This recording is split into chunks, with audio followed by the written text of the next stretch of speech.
Effect of thought on circumstances.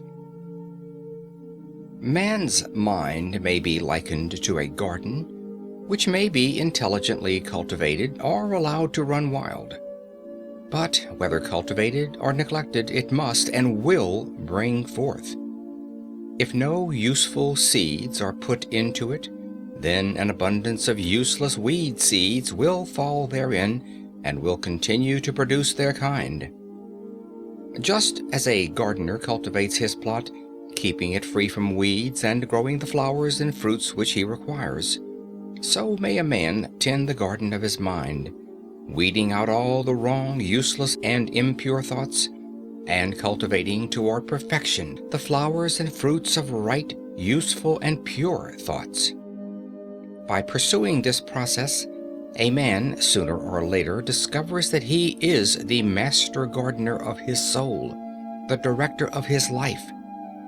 He also reveals within himself the laws of thought and understands with ever-increasing accuracy how the thought forces and mind elements operate in the shaping of his character, circumstances, and destiny. Thought and character are one, and as character can only manifest and discover itself through environment and circumstances, the outer conditions of a person's life will always be found to be harmoniously related to his inner state. This does not mean that a man's circumstances at any given time are an indication of his entire character, but that those circumstances are so intimately connected with some vital thought element within himself that, for the time being, they are indispensable to his development.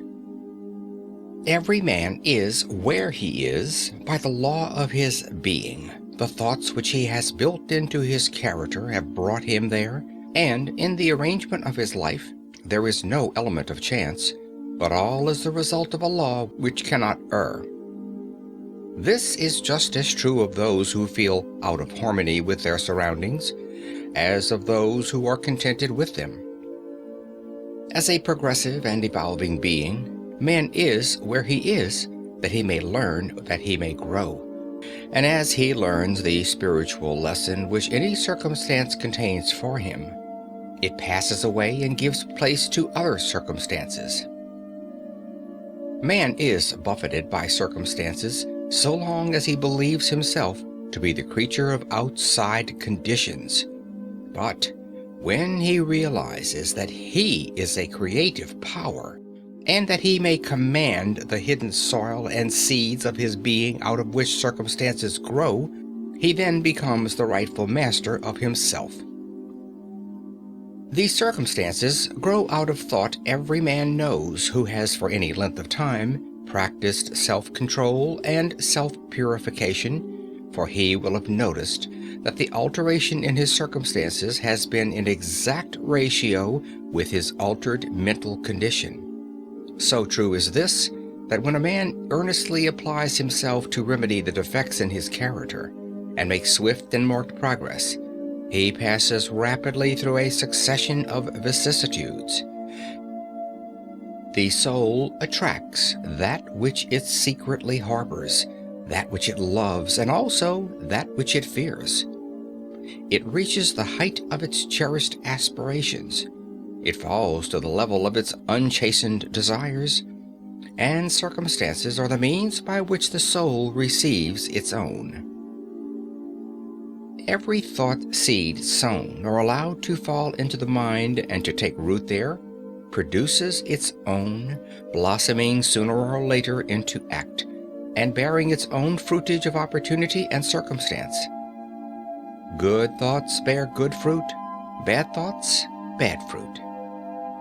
The outer world of circumstances shapes itself to the inner world of thought, and both pleasant and unpleasant external conditions are factors which make for the ultimate good of the individual. As a reaper of his own harvest, man learns both by suffering and bliss. Following the inmost desires, aspirations, thoughts by which he allows himself to be dominated, pursuing the will-o'-the-wisps of impure imaginings or steadfastly walking the highway of strong and high endeavor, a man at last arrives at their fruition and fulfillment in the outer conditions of his life.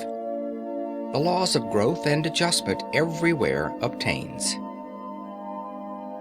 A man does not come to the almshouse or the jail by the tyranny of fate or circumstance, but by the pathway of groveling thoughts and base desires. Nor does a pure-minded man fall suddenly into crime by stress of any mere external force. The criminal thought had long been secretly fostered in the heart, and the hour of opportunity revealed its gathered power. Circumstance does not make the man. It reveals him to himself. No such conditions can exist as descending into vice and its attendant sufferings apart from vicious inclinations, or ascending into virtue and its pure happiness without the continued cultivation of virtuous aspirations. And man, therefore, as the lord and master of thought, is the maker of himself, the shaper and author of environment. Even at birth,